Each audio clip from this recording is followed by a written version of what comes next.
Hi there, I'm Zoot Java. For quite a while, I've been very disillusioned by the Canadian government. More recently, however, I've become quite angry at the way in which it's run. Take a look at the people who are our representatives. Do they not understand what the term represent means? That it means they are supposed to be the ones who are to speak on behalf of the people in the areas that elected them? Elected them to speak for them? The party leaders have virtually totalitarian power in their parties. This means that our representatives favor their party's interests or the party's leaders' interests first before the interests of their constituents. You know, the people that elected them? Canada has the strictest party discipline in any democratic nation on earth. You can check going back 20 years and find that not once did any member vote against their party except in the two cases of a free vote. In Canadian politics, the most important thing is for the representatives to follow what the party says first and foremost or face the consequences. One can find themselves kicked out of the party for representing the people instead of the party. You can find yourself ousted from your committee or shuffled out of your position, such as Jody Wilson-Raybould as the Attorney General, who refused to let a dirty deal of Trudeau's squeak through, and she resigned shortly after. Or Maxime Bernier from the Conservative Party.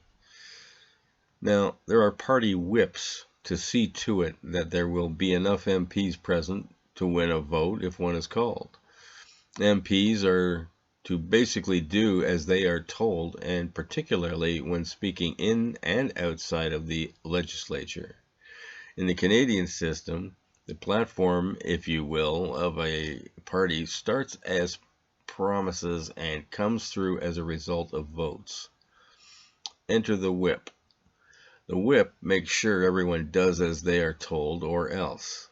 The or else is to be a party pariah, in which they won't be allowed in cabinets or committees or speaking opportunities.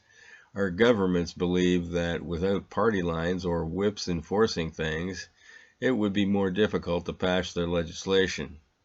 In reality, by allowing all members to vote using their own beliefs or those based on the wants and needs of their constituents, the possibility of any votes lost could be made up by members of the other party who believe in the legislature that is hoped to have been passed in the first place.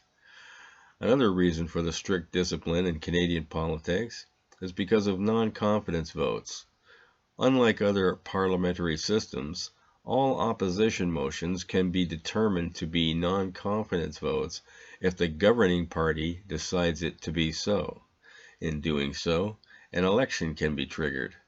The Liberal Party at this point in time under Trudeau are determining non-confidence votes quite often, with the NDP scared to death of an election. Therefore, they side with the Liberals. Instead of being proud of living in a democracy, we should be angry that democracy is held as a threat, such as a ransom for a kidnapping. MPs are so afraid of an election that they are afraid to vote in favor of what their constituents want, or at least their conscience. Also, what says democracy about our so-called governing party can haphazardly throw fear around to shut down any talk of motions being put forward that are supposedly in favor of the Canadian public, and could have done something positive for Canadians. Unlike how Justin Trudeau constantly goes into a tirade about how he's doing everything for Canadians and how Canadians expect this and that he and only him can deliver on it when the question is put to him and it was phrased in such a fashion, yes or no. And he goes off on his little campaign speech. So basically, with a strict party discipline such as ours, we have no chance of a truly representative government where we are a democracy. It's amazing to have heard Justin Trudeau state that he most admires China because they have a basic dictatorship when he's lording over one right here. My take on this? Well, the coronavirus has given me a great idea for a governmental reform.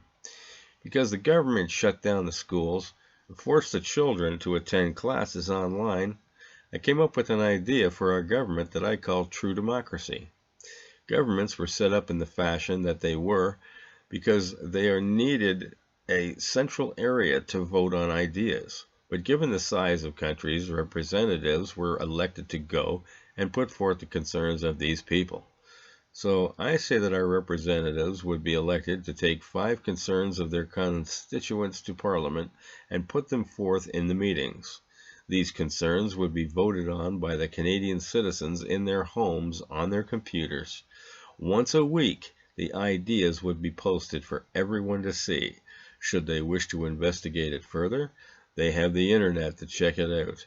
All citizens have the entire week to peruse their ideas and can vote at any time using their computers. A vote passes only if a majority of 65% is reached. If the items being voted on require an investigation, the cost must be determined and presented to the people to vote on. Everything must be voted on, from social programs to immigration reforms to foreign aid spending to infrastructure and development to various grants that are handed out like party favors. In this fashion, the elected officials would finally, after all these years, be truly working for us. The citizens who pay their salary through the exorbitantly high taxes that are extracted from us. Now, for the part that you've all been waiting for, my bad joke. In 1,000 years from now, archaeologists will dig up tanning beds and determine that people were tortured by being fried. Anyhow, like and subscribe, as it really helps me out, and click on the bell for notifications and more of my words of wisdom. Not to mention getting algorithmically demoted in this purge against political content. So share my content on all your social media. And until later, have a Java on Zoot.